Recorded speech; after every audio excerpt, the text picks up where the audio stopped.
Hello, and thank you for joining us on the Exploring Consciousness podcast. I'm your host, Donna Rebadow. This podcast is a field guide for people who would like some help and guidance on their spiritual path. I introduce, review, and share consciousness in its many dimensions. This is for the curious adventurer who isn't afraid of asking for help. So dream, dare, and let's begin today's episode. Tom Campbell is the author of My Big Toe trilogy that unifies science and philosophy, physics and metaphysics, mind and matter, purpose and meaning, the normal and the paranormal, as well as shines a light on the common spiritual basis of the world's major religions while placing belief, dogma, and creed into a bigger picture. My Big Toe stands for my big theory of everything, and in physics, it's uniting the micro and the macro worlds together. The attributes assigned by some theologians to their concept of God are very similar to the attributes of the larger consciousness system, LCS, as scientifically derived by Tom. The next big cultural and scientific paradigm shift is virtual reality, as Tom has said for over several decades. Virtual reality is now a more widely accepted concept in science and technology. Tom combines a fundamental understanding of consciousness and virtual reality to back up this prediction with a logically and scientifically derived My Big Toe theory. This theory explains most of the remaining big questions in both physics and metaphysics. As a former NASA physicist, Tom worked as a large complex systems analysis by day and collected evidential information in the larger consciousness system by night. Tom delivers information through his unique abilities and experience that you will not find anywhere else. So welcome to today's podcast. I'm here with my very good friend and mentor, Tom Campbell. Hello, Tom. Hello, Donna. Thank you for participating in the podcast today. I appreciate it. Thank you for giving me the opportunity to participate in the podcast today. So the podcast, Exploring Consciousness, is for beginners. So a lot of what I'm going to say and would like you to direct is for people that just are realizing they're becoming aware and that we're more than something physical. So my first question, I'm going to do a little intro. There's a wonderful YouTube video I've directed my listeners to watch before listening to this podcast, my Big Toe's most controversial questions, so that they're familiar with what we're about to talk about. In that YouTube, you were asked, who are we really? And described 4 levels or dimensions that we exist in. 1, we as an avatar. 2, we as a free will awareness unit. 3, we as an IUOC, Individuated Unit of Consciousness, and we as part of the all. So my first question for the beginner, a lot of times they're not familiar with computer games or simulations, but they might have watched the movie Avatar. So can you summarize or give a brief description of those 4 dimensions and what happens in each one? Well, sure. We'll start pretty much in the same order that, okay. That's sort of the bottom up order rather than the top down. Yeah. So we'll do the bottom up and we'll start with the avatar. Okay. An avatar is a rendered visual character that a player plays. Okay. Now, if you saw the movie Avatar, then you notice that the big blue guy was the avatar. And his player, the person that was playing him, was the guy with the bad legs who. Yeah, the Marine Corps guy. Yeah, the Marine Corps guy that had problems walking after an accident of some sort, I believe. Yeah. So he was the player. So when you have an avatar, you also have a player, and the avatar is something that is rendered within a reality. Okay. Now, in that case, they had a body, if you would, an avatar body, and that body could run around in that particular world with big blue people in it and do the things that big blue people did and interact with the big blue people. But it really wasn't a big blue person. It was the Marine guy with the bad legs. Yeah. He was the one making all the choices for the avatar. So that's kind of the definition of an avatar. Now, if you play video games, say The Sims, then you have a Sims character, and that Sims character is drawn on the computer screen for you to look at, and you make all that Sims character's choices. So if you want the character to go to the refrigerator and get something to drink, then you can do that. And he'll get up out of his chair and walk over to the refrigerator and open the door and whatever. And you can manipulate what he does by making the choices and pushing the right buttons that then have those choices play out. And World of Warcraft, now that's one of magic workers and monsters and that sort of thing. Wizards, magic users, elves, that kind of of characters. And all of the characters there are played, all the avatars are played by various players. So at any one time, there may be, 1 million players playing World of Warcraft, and they may be all over the planet. They could come from all over the planet, and they're all playing at this game, and they're interacting with each other. Now, besides that, there are things called non-player characters, which are the characters that the computer is playing, which in World of Warcraft is usually the monsters, because one of the goals of the game is for the players to beat the monsters. So the monsters are often played by the computer. That's not played by another player. So that's kind of the parlance of what we mean when we use the word avatar. It's a body that has a player, but that body is in a virtual reality. Avatar goes along with virtual reality. And that avatar is in a virtual reality wherein, from that avatar's viewpoint, it's in a physical reality. So if you're an elf or a barbarian wandering around in World of Warcraft, that World of Warcraft map looks like a physical reality. It has trees and rocks and skies, and sometimes the sun's out, sometimes it's day, sometimes it's night, sometimes it rains. To get to one place to the other, you have to walk or run or fly on a flying lion, or you have various choices of things you can do. But it's, if you trip, you fall down. If you stay underwater too long, you drown. It has all the characteristics of a physical reality, much like ours. Obviously, it's patterned after ours, so the players are familiar with the way it works. There's gravity and other such things. If you throw a rock, then it travels on a parabolic trajectory, and because of the gravitational field. So it's all generated mathematically by a computer. So the computer generates all the scenes, the rivers, the rocks, the players' bodies, the avatars. It generates all that. And when a player makes a choice, then that choice goes up to the computer, and the computer then draws the avatar following that choice, executing that choice.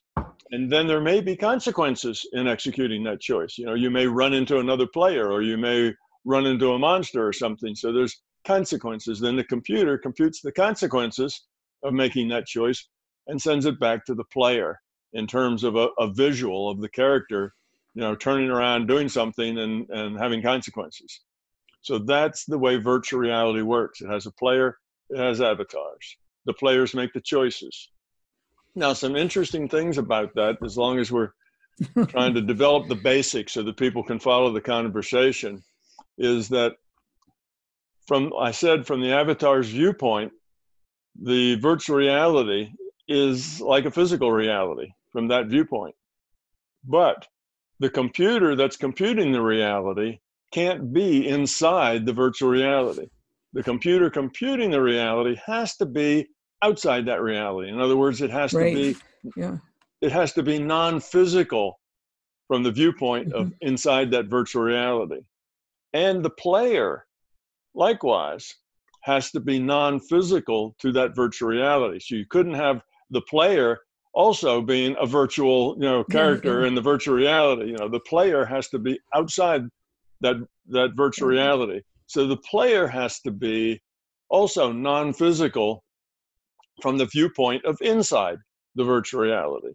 So if you're an elf and you're in the World of Warcraft, then your player is elsewhere, making all your choices. And the computer computing your reality is elsewhere. Just like the Marine guy in Avatar wasn't in the environment. He was back at the ship. He was back at the ship. That was his reality. That was his reality. Yeah, he was back at the ship. That was his reality. Exactly. Although in the movie Avatar, it doesn't exactly follow this gaming mode, because the other blue people that were back there were in their own physical reality that existed, Yeah, that was different. Yeah. Anyway, so that was a little different, but more like the Matrix, where you had this world where you could walk down the street and interact, but it was all inside the computer. Got it. You actually were just a body with a plug plugged into the back of your neck, and you were getting the signals, and that's the virtual reality kind of definition, is that you're the player and you're not in that same reality frame. So in the movie called Avatar, you actually were. Okay. Because that guy's body was in the same reality frame as the blue people. He was just back at the headquarters where the military group was, and the blue people lived out in the jungle. Right. But it was all part of the same reality. So it's not quite the same. But anyway, that's kind of the idea.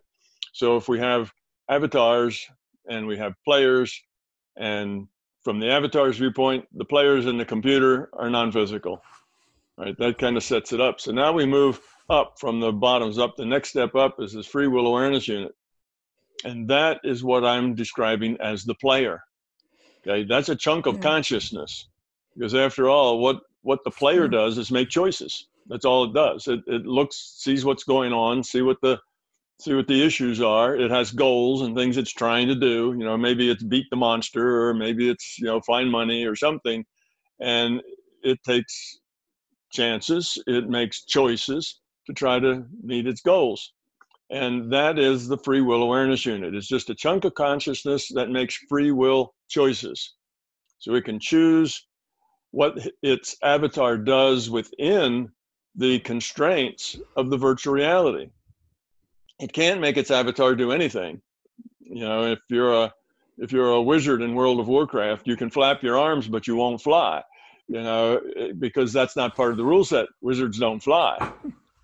If you're a free will awareness unit, you may tell your avatar to flap its arms, but it won't fly unless the rule set of that virtual reality allows that to happen. So a virtual reality is defined by a rule set, and it's that rule set that the computer uses in order to compute that reality. Okay, so now the next step up was an individuated unit of consciousness. Okay, this individuated unit of consciousness is a little bigger chunk of consciousness than the free will awareness unit. Matter of fact, it's kind of the parent consciousness of the free will awareness unit. Yeah. That free will awareness unit is just a piece, a subset of this individuated unit of consciousness. And that's because the game we're playing here in this virtual reality is a game of growing up, becoming love, getting rid of your fear. And that's not an easy game to win. That's not an easy game to level up in. It's a tough game, because the only way you can do it is by changing who you are, changing your viewpoint, changing your attitudes, changing you. And somebody changing themselves fundamentally is a lot harder to do than it is for us to talk about. It's a very difficult thing that takes a lot of time and effort. So the whole point here is that over time, you make choices as a free will awareness unit. You're making choices that will help you grow up, help you make better choices, help you get rid of fear, help you grow up to become love. So it takes a lot of playing this game. Well, your character's going to die before you can win this game, because the characters just don't last that long, and it's going to take you many, many, many gameplays before you grow up. So you need another piece of consciousness that is the accumulator of all of these experiences. I call them experience packets. Right. So you have an experience packet, and you have another one, and you have another one.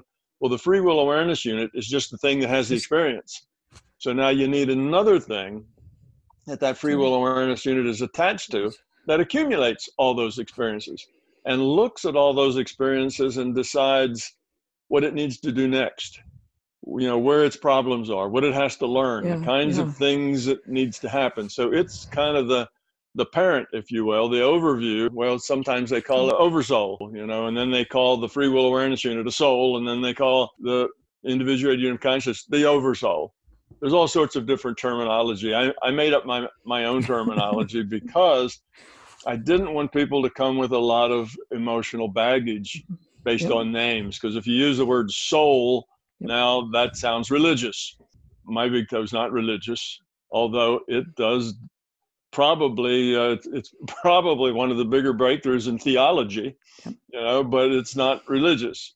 It's a chunk of consciousness that takes a piece of itself. That piece of itself makes choices for an avatar, and it collects all those pieces and sorts them and sifts them and does some statistical analysis on them and decides what's next.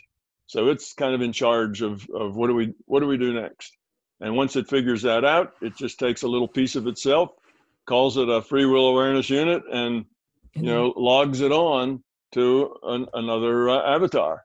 So that's what it does. Now we'll take the last step up, which is the larger consciousness system itself. Well, this individuated unit of consciousness, and that's what you and I are, and all the other people out there listening to this, we're free will awareness units within an individuated unit of consciousness. And this individuated unit of consciousness didn't just pop up all by itself. Well, what do we have here? 7.5 billion of them. It didn't just all pop up like, mushrooms after the rain. And their source is the thing I call the larger consciousness system. And they are a part of this system. So there's this big consciousness system, and it broke off pieces of itself, which were individuated units of consciousness. Okay. And it did that because in its own evolution, it was kind of stuck because it was one big monolithic thing, and it was stuck with its own viewpoint, if you will, and there's fewer choices there. There's fewer possibilities of what you can grow into if you're just one thing. So it broke off pieces of itself, called them individuated unit of consciousness, gave them free will, and now they could interact with each other, such that the potential of that interaction now, because you have independent players, that potential interaction now grows hugely. Because what about all these independent players? Now what can you make out of that thing? So it did that, just like cells did the same thing. The cells divide, in order to make a multi-celled creature, because multi-celled creatures have more potential than single-celled creatures. That's just the way it works. So those are those four layers. So it starts with the larger consciousness system, which all the rest of it are parts of it. So we're just kind of going down like in a Venn diagram of drawing circles inside of circles inside of circles. So you've got the larger consciousness system. The individuated unit of consciousness is a subset of that, and it has all the properties and abilities, or I could say the potential, not abilities, but all the properties and the potential of the system itself. It can grow up just like the system's grown up. It's just a piece of the system. And then it has a subset of itself. That's the free will awareness unit, which is the thing that actually logs onto the avatar. Then you have the avatar, which is just something that's computed by a virtual reality rendering engine, if you will, in a game. And that's like the Sims character or the elf or that sort of thing. That's the thing that's actually interacting with other avatars in a virtual reality. And those interactions between those avatars creates choices, all sorts of choices, because now you have 7.5 billion avatars, all with free will, interacting with each other. And you can see that can produce a lot of mayhem and chaos, but also a lot of love and cooperation and creating some very, magnificent things together too. So it has all this potential, and that's the idea. So that's kind of those four things and where they fit in and how it all flows in a virtual reality. Thank you, Tom. I have to tell my listeners how much you've affected me. I think one of the first things you did was you said, suspend your beliefs. And by doing that, I was able to get into these dimensions to say, I don't have to worry about my beliefs or my fears. I just need to know that I'm more than something that's physical. That was really number one for me, to suspend my beliefs. Number two, that's been hard for me is that this seems so real, and you've talked about this being real, my avatar being so real. And I know for 1 year, I was like, then where am I? Where is my consciousness? And I know it appears real, and I can go into these 4 areas. I'm in an avatar now. I'm a free will awareness unit now. And my question is like, not how to get to each one, but where is it? Or it's really hard for me to know. Well, then where am I? Yeah, the reason it's hard to where am I? Where am I guess, is a secondary question to what am I? And we already just discussed the what am I, right? Yes, we just did that. Yeah. All right. The where am I? Problem with that question is that we as free will awareness units logged on to avatars, Yes. every piece of our experience, every piece of data we've gotten, everything we know of, we've gotten as data through an avatar. Yes. So our perspective is the perspective of the avatar, because it's not like we're at a computer playing this avatar and we can go take a break. Right. Go have a sandwich and then come back, put the game on pause. We can't do that. This is a 100%, involvement in this avatar. So we are that avatar 24/7, and we have been since before its birth. So that's the only thing we know. We didn't come in with any memory when we logged on to be the free will awareness unit of that avatar. We didn't bring any memory with us. So everything that we remember and know is what we learned through being that avatar, through, making choices for that avatar. So we have the avatar's perspective. Yes. That's why we think that our physical body is the real thing. When this physical body is no avatar, it's the real me, because that's the perspective we have when you're completely, embedded in the game, and that all your experience is the experience that your avatar has had. So when we're here in this virtual reality, it's a 3D virtual reality, up, down, and sideways, right? We have 3 dimensions here, and everything has a place. No two things shall occupy the same point of space, right? Newton's first law. So, everything has space, has a place to be in, and has its own place to be in. No two things can be in the same place. So that's our viewpoint of reality, because that's always known since we've been connected, logged on to this avatar. So we think in terms of place. Where is it? Well, because in our virtual reality, that's a good question. You live in Chicago. Where's Chicago? Where is that on the globe? Well, you get out a globe and you can find it. And there's only one place called Chicago, and it's a certain place. And anybody who wants to go to Chicago, all can look at a map and find out how to get there, because it's a unique place. Well, consciousness is not like that. Consciousness is not a 3-dimensional reality. So that larger consciousness system isn't living in a 3D reality or a 4D reality or any kind of dimensionality. There is no place. There is no distance. It's just about information. That larger consciousness system is an information system. Okay, now, if we think about information, we still tend to say, well, the information must be in different places. My information's here and your information's there. Well, that's again us trying to make consciousness like our virtual reality here in 3 dimensions. If we think about information, how much space does information take up? Well, if you think of information as, let's say, little transistors on a chip, then it does take up space. But now that's a physical representation. That's a representation of information in the virtual reality. But what about the information itself? You see, information isn't transistor. That's just a medium in which we can put information. The transistor's not information. It's not information. The ink on the page is not information. The pages in the book is not information. The information is the meaning, the content. That's the information. So if we look at a book and we can say, well, there's a physical book and it's got physical pages, and it's got ink on paper and all those little ink smudges on the paper. That has to do with a language, and that language then has information. Well, the book, the ink, the paper, all of that is just a physical thing. Mm-hmm. It's a thing that can carry data. Okay, it can carry data, and those ink squiggles represent data, but they're not information. It's the meaning of all those squiggles. What's the significance of all those squiggles the way they are? All that ink on the paper and the page after page. What's the significance, the meaning, the content? That's the information. And only a consciousness can take in information.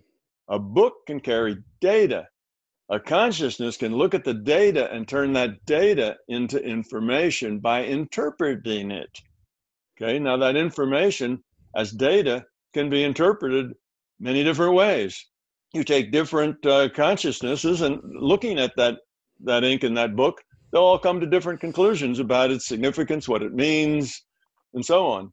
And each consciousness interprets it based on their own experience, who they are, how much they know, their level of education, their experience, how much they've read, how much they've done, how much they've seen.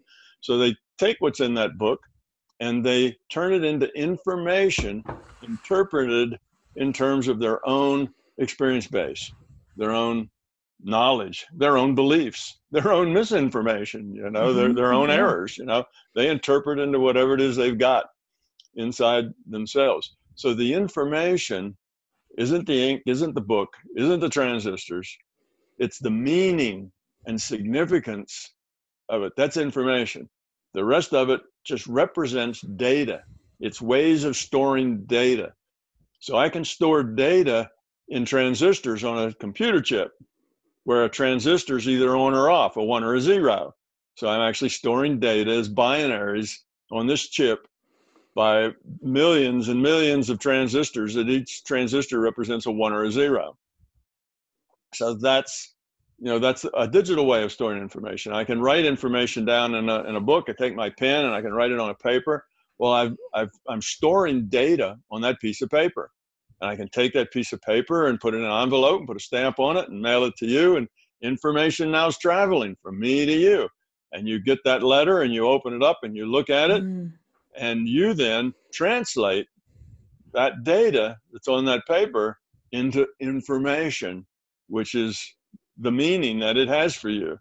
And whether the meaning that you translate it into is exactly the meaning that I meant when I sent it to you, well, nobody knows that, so that's what makes communication so hard, is we're interpreted. So consciousness is just information. Information has no shape. Information doesn't weigh. Information is understanding, meaning, significance. How much information can you put in a bottle? Well, you see, there's no, how much does it weigh? Yeah. So it's not physical. Information is a non-physical thing. Data now can be physical. You can store it as on transistors. You can store it as ink on paper. You can store it in all sorts of ways. That is data that you've stored in a medium.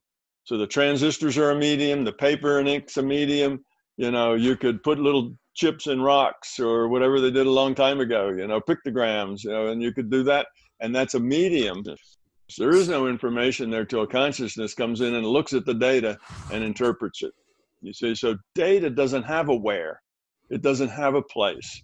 It doesn't have an extent. It just has to be interpreted by a consciousness. So there is no physical aspect of information. It's non-physical. And when it's non-physical, it doesn't need a three-dimensional place to get around in. You see, it's not any distance at all from all other information. So it's hard for us to imagine because our minds tend to want to put everything into a structure like the structure we're used to, a 3D structure. So we ask questions like, well, where is it? Because that's just our habit. That's the way we do things. Where's Chicago? That's a good question if you want to go to Chicago. But to find information, it's nowhere and it's everywhere. It's not in any particular place. doesn't have distance. How far is it between chunks of information? Well, there is no distance. How far is it between pieces of your understanding? How far it is between various parts of your interpretation of something. There is no distance in mind. There is no distance in consciousness. So consciousness exists. That's this larger consciousness system. It's just this information system that exists and is evolving toward becoming love, because that lowers its entropy and makes it able to live longer and better. So that's, so questions like that, where we want to take this consciousness, somehow stick it in a physical structure, and we just can't do it. That's why it's so hard. That's why it seems impossible to place where it is, because it is impossible. It's like it's going back and forth between philosophical questions and mechanical questions. The philosophical questions about becoming love and evolving, and the mechanical questions about where is it, how do we get there? It seems to be, for me, going back and forth. Okay, philosophically, we're non-physical. Philosophically, I just understood everything that you said. Makes a lot of sense. Now, mechanically, I want to say to get there, but I mean, and I know that's not right. it. Where's there? Yeah, right? I'm not. Yeah.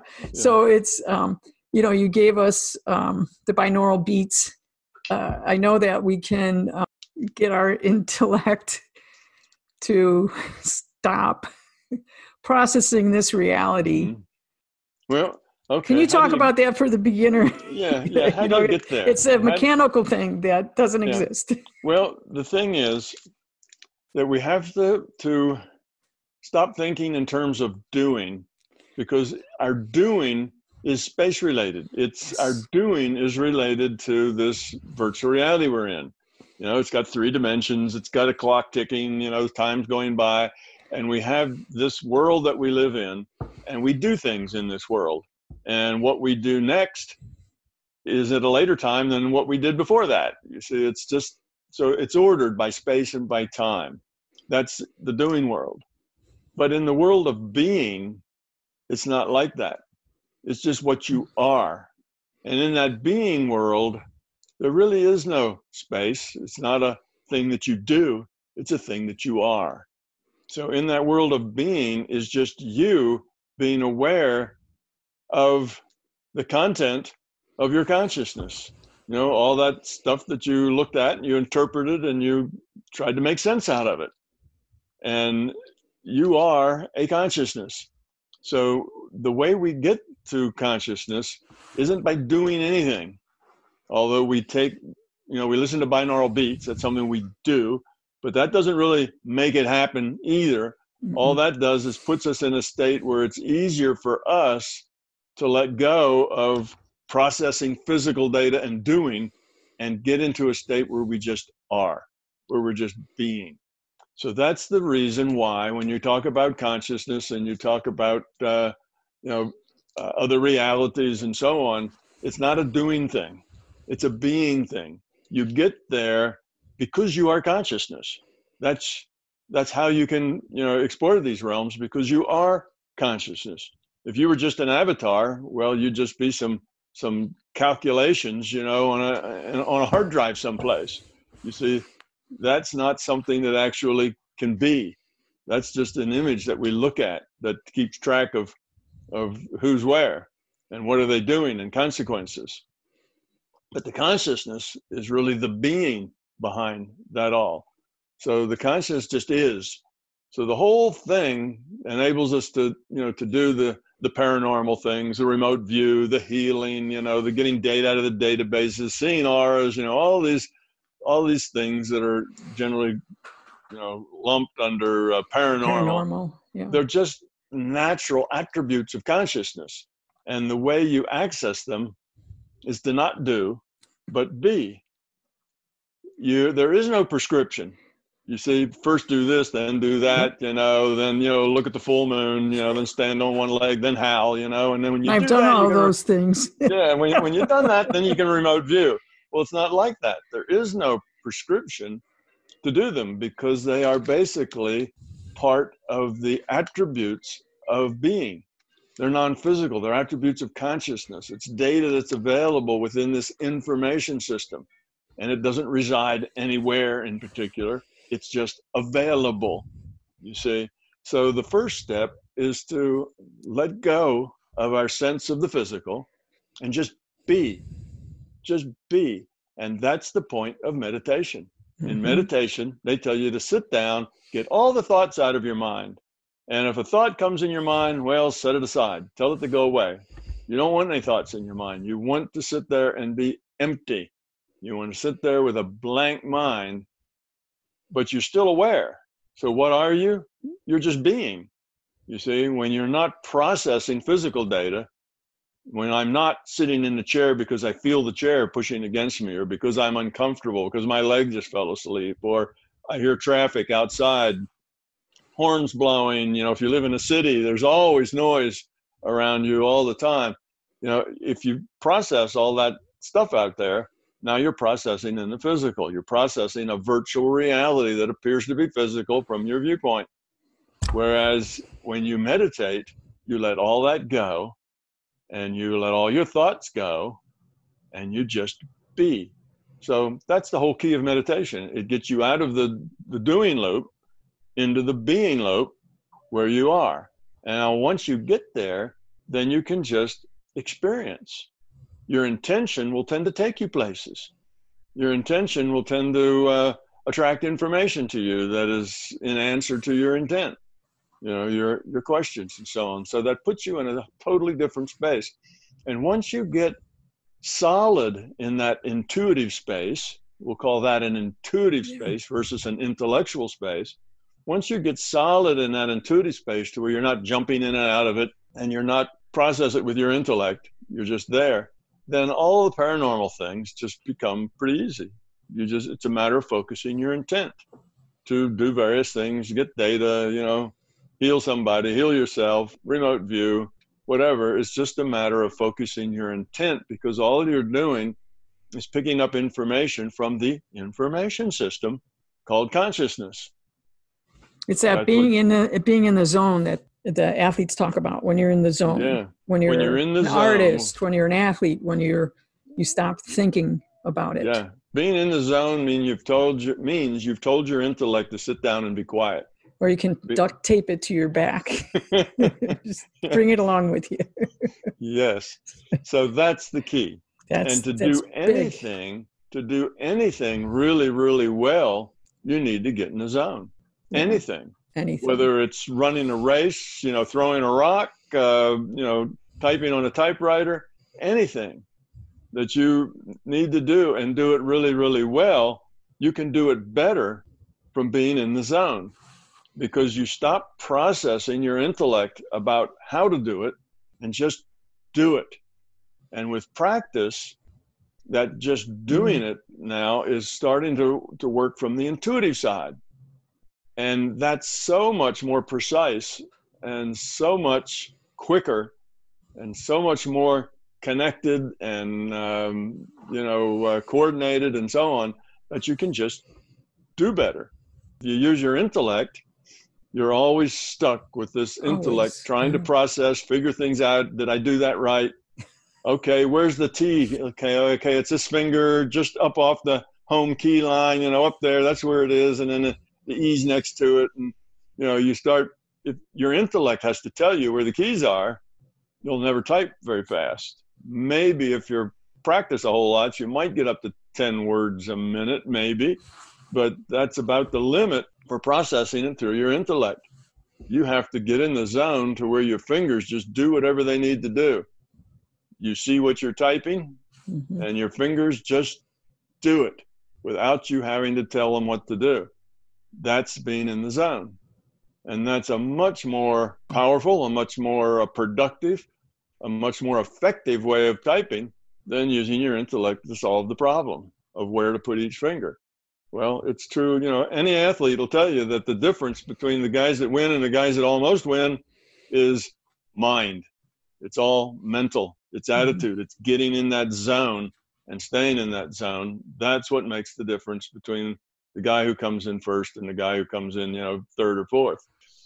That's just really the key. If we remember that we're human beings, not human doings. Yes, that's a good way to put it. Never heard it put that way before. Yes. For the beginners, this is all really good information because you've given us a structure, 4 levels. You've given us an idea of what this is. So it helped us break open our brains to know that we're more than physical. You've given us vocabulary. You've given us ways to think about it, and then told us how to be and to practice the intuitive side. Is there anything else that you would tell a beginner that we haven't covered yet that might be how to start? Is there, like specific YouTube or yes. your book or, okay. Well, there's a lot of resources out there. Yeah, so if you're a beginner and you need a little more information or a little more time to find this out, to find this to be reasonable rather than crazy, then there's lots and lots of videos on YouTube, hundreds, probably thousands and thousands of hours out there. Every time I do a talk someplace, I try to copy it and, on tape. A lot of it's on video, some of it's just audio, but there's lots of it out there. And I get into more details. I talk about applications. How does it affect your life? How does it affect your relationships? How does it affect your world and your worldview? I talk about science. How does this big toe of mine, derive science? And how does it drive quantum mechanics? How does it drive relativity? So I talk about science. I talk about how it affects your life. So all of the applications are out there on YouTube. And the book is free on Google Books. You have to read it on your computer screen, but it is free. But it doesn't cost that much either. You get 3 books for like $20-some, which is like $8 a book or something. Yeah, they're really they're really not all that expensive anyway, and you get them all the usual places: Amazon, bookstores, et cetera, et cetera. So those would be the 2 big resources. But you started the conversation saying that one of the things that helped you a lot was learning to suspend, your sense of reality, suspend your beliefs. Well, I generally tell people to suspend their beliefs because that helps them get into the state of just being. Because these beliefs are all tied up with doing and naming things, and it's all tied up with the intellect. What I would prefer to have said, of course, was throw your beliefs away, not just suspend them. Take those beliefs and toss them out. Believe nothing. Stay skeptical of everything. Believe nothing at all. So belief is a problem. So you not only want to suspend them, you really want to rip them out by the roots and throw them in the trash. That's what you want to do with your beliefs. So you have no beliefs. You only have your own experience, and your experience has to be what defines your truth. So if your experience is small, because let's say you've never gone more than 25 miles from where you were born, and that's your experience, then your reality is going to be small. If you have a much bigger set of experience than that, then your reality is going to be bigger than that. You have to define your own truth in terms of your own experience. So don't get frustrated in the sense that, well, if you're a beginner and you say, well, I've never remote viewed, or I don't know how to heal anybody, and I can't do any of that stuff, I don't know whether I should believe it or not. That's a good place to be. That's exactly where you ought to be. You should be saying, and I don't know whether to believe it or not, because it's not in my experience. If it's not in your experience, it can't be your truth. And if you read it in a book or listen to me tell you about it or any other way, well, you're stuck. You can either believe it or disbelieve it. You can say, well, okay, I have friends that do that sort of thing, whatever, so I believe it. Well, it's just a belief. It's not going to do you any good. The only thing that will do you some good is to not be so lazy and start learning how to do it. Get the experience. Find out, what do I have to do to make that part of my experience? And when it's part of my experience, I'm going to be careful that I'm not led down some la-la lane of believing something that isn't true. It's got to be my experience to my standards of credibility. And that's the way it should be. Take all your beliefs and throw them out. You have to generate your own truth through your own experience. If you believe things because somebody told you, that's a very weak way to go through life. You're not really making your own way. You're riding on the backs of other people, and you're going where they tell you to go, thinking what they're telling you to think. You're believing what they say or disbelieving what they say, and both of those will get you an equal amount of trouble. You're going to believe things that aren't true, and you're going to disbelieve things that are true. That's the point. Disbelief is just another form of belief. I believe it's not true. I believe it is true. They're both just beliefs. So you need to get rid of all of that. Stay skeptical and try it out. See where it takes you. Spend some time with it. If it doesn't change your life, or if it isn't important to you, then walk away from it. It's not that important.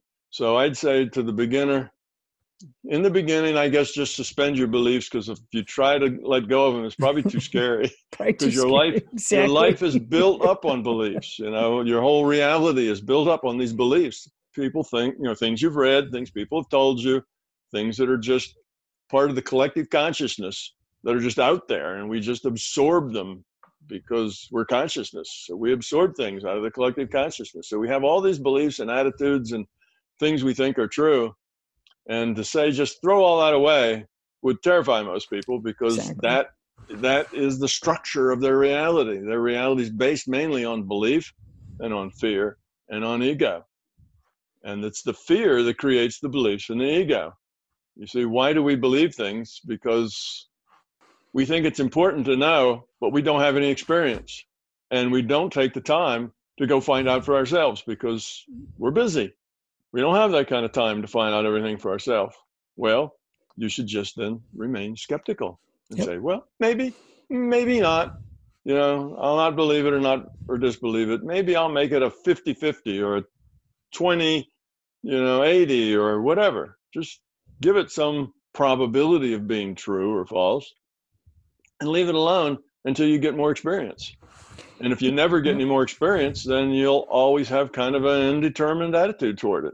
As you get more experience, you can shift those probabilities a little bit. Say, okay, I had it an 80-20, and now I've seen some things, or I've experienced some things that makes me think it's more real. So now I'm going to make it a 90-10 because I've had some experience, but not necessarily enough to push it over the line to where I'm going to make it a 99.999 yet. So very few things in our life should be ones or zeros. They should be, a zero being a total disbelief, probability of zero of being true, and the other is a one. It's absolutely, certainly true and always true. Very few things should be ones and zeros. Most of our life should be somewhere in between. We live our life based on how we assess the probabilities rather than on being sure about what the truth is. So we have to give up this concept of the truth is, a particular way. And if I don't know what that is, then I'm kind of stuck. I can't act because I don't know the right answer. I have to guess or something. But if we throw that out and say, well, I live life, what I say, you have to live gracefully with uncertainty. If you can do that, well, that takes courage because you don't necessarily know a lot of things. So you're often doing things and you don't really know where that's going to take you. I read this book and, might change my life, might not, I meet these people and I interact with them and I hang out with them, and that could change who I become, particularly if I'm like 17 years old, it may make a big difference where I end up. And you don't know where life's taking you. But if you always are skeptical and you're always open-minded, then you will get to where you want to go eventually if you just keep trying. Keep trying to understand and take in more and more information as you go. So if you're a beginner, first thing to do would be try to find all those beliefs. What is it about your world that you believe?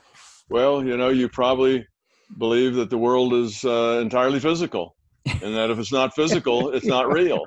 Like daydreams aren't real and night dreams aren't real. The real things are the physical things, and everything else is not real. Well, that's a belief. You see, if you're a character in a virtual reality and you're this elf, you believe that virtual reality is real, and anything else outside of that's not real.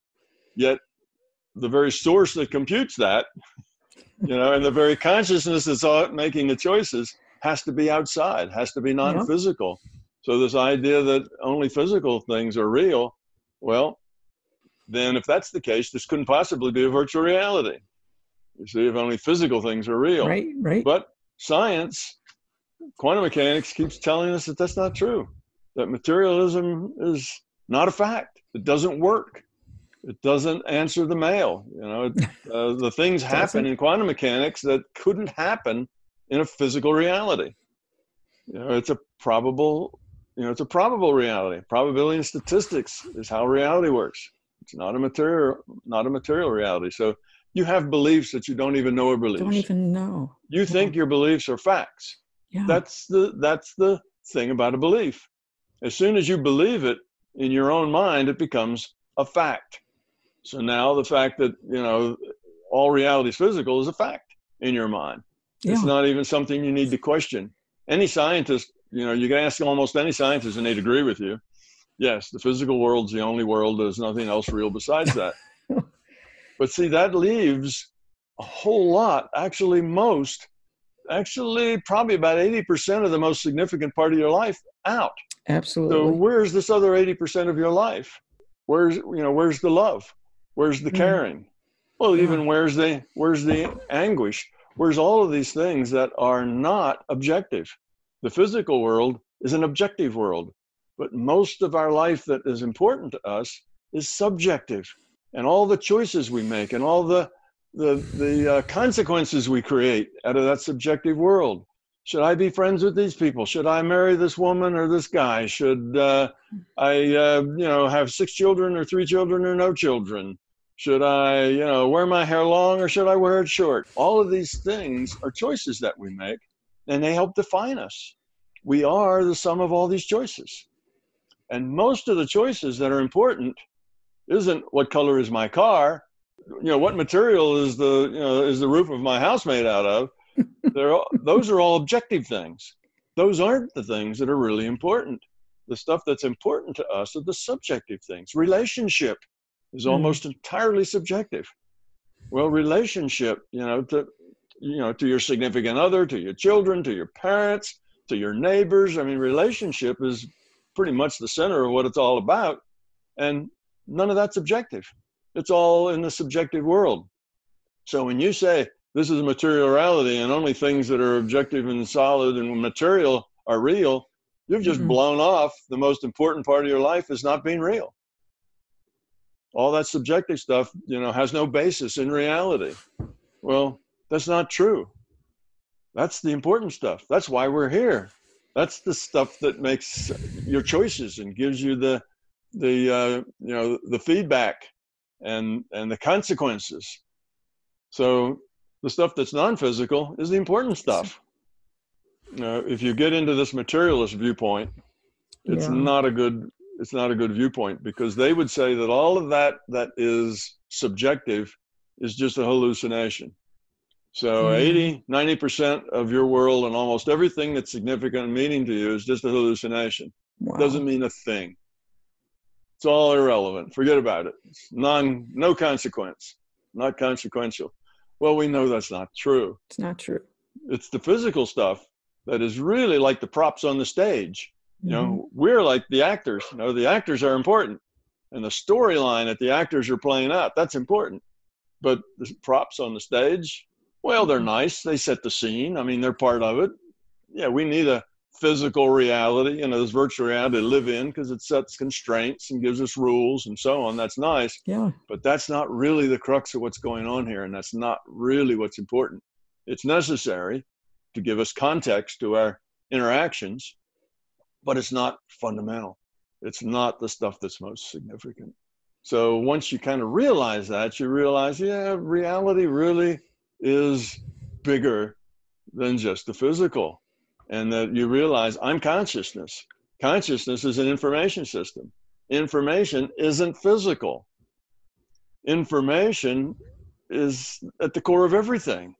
And information's non-physical. So how could the only reality that matters be physical when the thing that derives everything else is information and isn't even physical? So and we're not just playing with words here. We're really talking about very fundamental concepts of how you see yourself and see the world, see your reality in front of you. And most of us, because we've just kind of picked these ideas out of the ether, we pick them out of the collective consciousness. We go through life and say, yeah, reality's physical. Dreams aren't real. Daydreams aren't real. Nobody can heal anybody else with their mind. Nobody can remote view. These things are impossible. Seeing auras are just a bunch of fuzzy-headed people having delusions. We can say all that, but that's the case of people having beliefs, and the beliefs just aren't true, but they have them without even thinking about them. They just get that out of our culture. So that's why I say you need to throw out all those beliefs, all of them, of all sorts. And though that is a very scary proposition for most people, you can start just by suspending them temporarily as you gain, insight into a larger reality than just the physical one. Well, Tom, you cracked open my head. And you're right. I did suspend my beliefs and then threw them all out and got into the subjective, and I changed everything. And you're right. So it's really a great way to look at it. And I got to tell people how much I love you, how much I've evolved. I'm evolving as we speak. You saw me at the beginning. You've seen what I've gone through. And you've changed my life. I really want people to get to know you, to know what you're really saying, and to get at the heart of all this, at all the non-physical. So I was going to say, for the beginner, realize that you do have an inner life. Realize that you do have an intuitive side of yourself, and treasure it. Treasure that intuitive side. Don't just push it away and say, you can't depend on that. Work with it, develop it. And if you spend even a tenth as much time developing your intuitive side as you have spent developing your intellectual side, you would be a totally different person now. You just say, I do have that inner life. I do make choices. I do have relationships. What I think and what I feel, all of that is real stuff that is important to me. It's not just some random hallucination. It's stuff that's important to me. Embrace it. Put your arms around that and own it. And that's probably the first step. It's just saying, okay, I do have this intuitive side. Where is it going to lead me? What can I do with it? Where can I go with it? And that'll probably put you on the internet, and eventually you'll probably get in a meditation class, which will lead you someplace else, and so on. And 5 years later, you'll be a different person. Yeah, remember how at the intensive, I talked about how we were programmed into not feeling. And I actually had a feeling, and you told me, you looked at me and said, it's just the beginning. And it opened up a whole world of feelings and intuition. And I want people to really understand that, to really embrace, like you said, embrace that, because embrace it. Yeah, we've got this idea that feelings are the enemy. Feelings are undependable. Feelings will lead you down the primrose path to destruction. You need to get rid of those feelings and just use your brain. Take charge. Do it right. Not true. Don't let your feelings, drag you into things you regret later. So we have this very negative attitude toward the intuitive side and toward the feeling side. The total richness of our life is in the feelings, and when we discount the feelings, we live in a very sterile, not very much fun, not very rewarding. We don't go, wow, it's great to be alive. We don't feel that way. It's like, oh, it's another day. Yeah. Once you live out of your intellect, you're in this sterile space. No more. Yeah. I cry, I hug, yeah, you even go flying, I think. I go flying because I really do. I open up control centers where feelings are, and I just think it's the most wonderful thing I've ever had. Right. And I appreciate you cracking that open for me. And I guess the last thing then would be that, okay, you have all these feelings and you let them go and you have them. But again, you have to stay skeptical. Okay. And the person you have to stay most skeptical of is yourself. So have all the feelings. Let the intuition take you wherever it can take you. Develop that side of you. But you need to stay just as skeptical of all of that and everything that happens there as you are skeptical of anything else. It's not a matter of just having a feeling.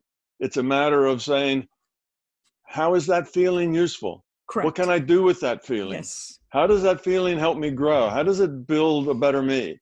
You Yes. see? And if it doesn't, if that feeling is dragging you into some other place, well, realize that and say, I don't want to go there. I'm not going to go to that place. I'm not going to encourage those kinds of feelings because they take me a place I don't want to go. Let those fly. You're right, because it's like teaching the children about the difference between a good touch and a bad touch. There's touch. The same thing with the feeling. Just because you have them, you're right. It's good to break it open, but there's a point where you can tell someone, hey, stop kissing me. That's not right. That's not a good thing. Those are really, really important thoughts and parameters. Yeah, well, we do that in the intellectual space. Yeah. We get into the intellectual spaces and we say, oh, that's not a good way to go. I don't want to go into nihilism because even though that's an intellectual thing, there's nothing in there very attractive. Everybody that's a nihilist is depressed. It's very depressed. You have to be depressed if you're a nihilist. There's no other choice. So, we do that. We look at things in that side and we choose. And well, rather than just throw the baby out with the bathwater on the feeling side and say, well, you can't trust those feelings, throw them all away.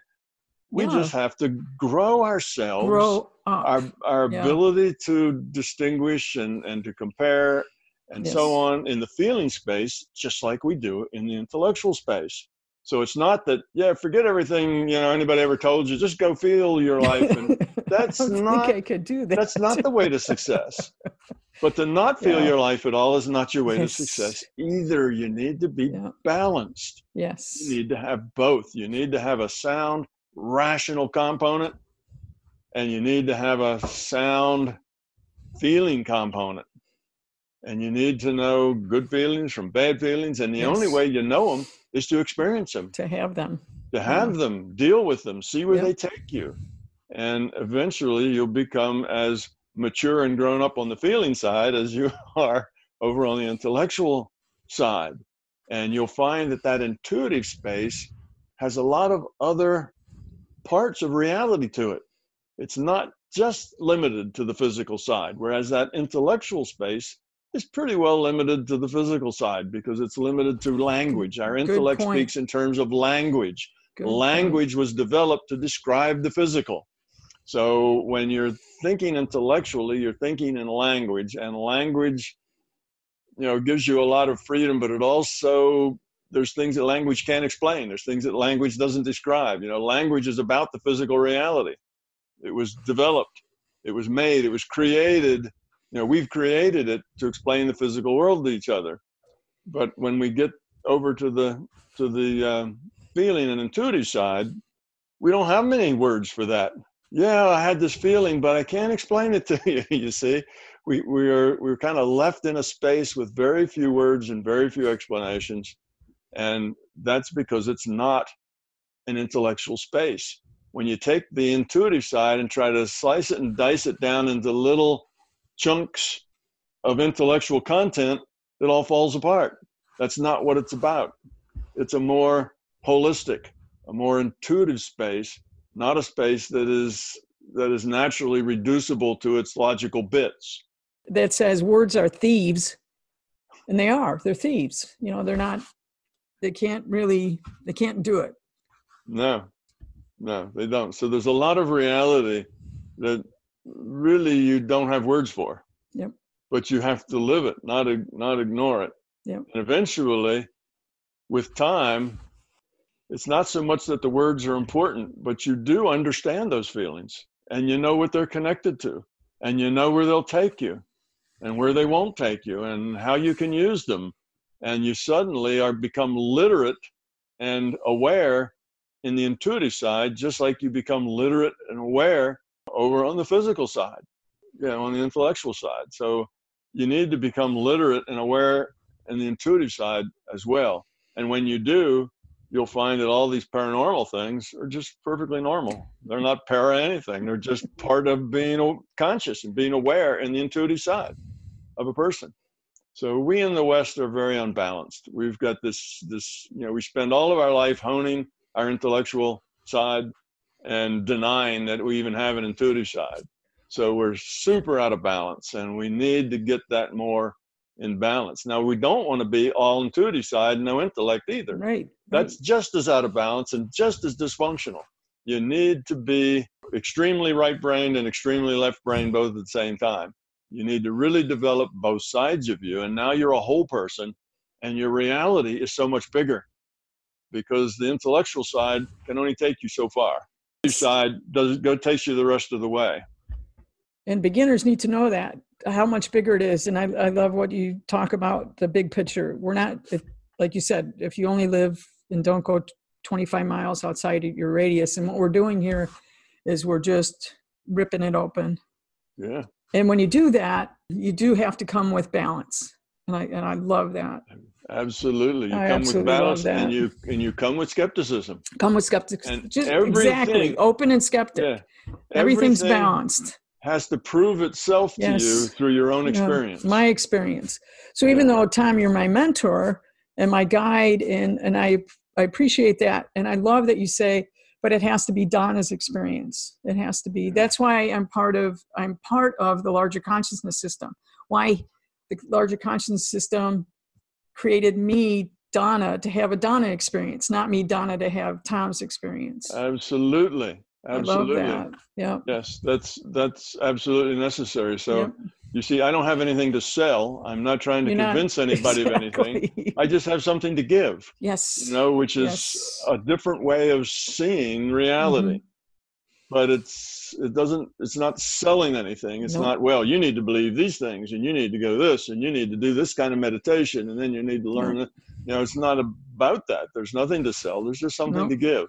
And you've given me that. You've given me the metaphors. And again, I can take the metaphor that you've given me and still decide to fly a certain way. Instead of over the Blue Ridge Mountains, I decide to fly over here, or whatever it is. You give and you give, Tom. You give freely. And I really, again, for my listeners to understand who you are, how much you give, and how many times can I say thank you? Just once is enough. My God, Tom. It's not like I go around saying, "Oh, what can I give here and what can I give there?" No. It's just, what else is there? You see, there's nothing else. Yeah. There's nothing else that really is productive in your life, really, other than what you can give. Yeah. That's what it's about. So it's not a matter of going around and trying to find things to give people. It's just being who you are, and it all takes care of itself. So I'm gonna tell you something that hopefully will make you laugh, and I'll probably cut it out, but I want you to hear it from me. And that how much we love dogs and how dogs are important to us.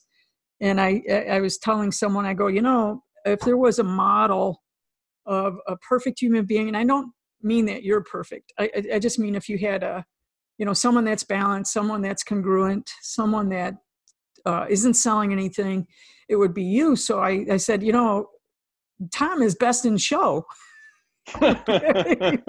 You're best in show for human beings. And I say that with great depth of love. Well, thank you very much. I just have to say that. That's how I think. That's how I feel. And since well, if it's how you feel, then that's your truth. It's my truth. So thank you. Yeah. There are many others besides me, though, who understand the things I understand. Yes, you do. I know there's Jürgen. I know there's other people that I feel the same way, but I appreciate it.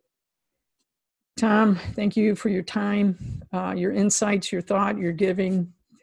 Thank you.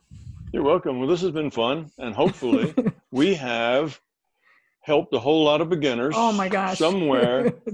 Look around and say, reality may be bigger than I think. It might be. There may be parts of my life that I'm not even experiencing because I have beliefs that they don't exist. Exactly. So, and if we do that for people, then oh my God, that's great. That's the gift that keeps on giving.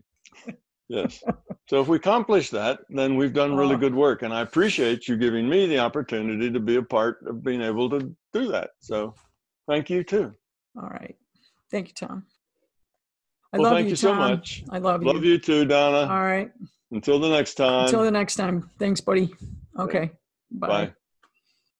Thank you for listening to today's podcast. We publish our Exploring Consciousness podcast on the Monday, Wednesday, and Friday of the second week of every month. Please check the podcast schedule and more on our companion website, exploreconsciousness.com. Thank you again for listening.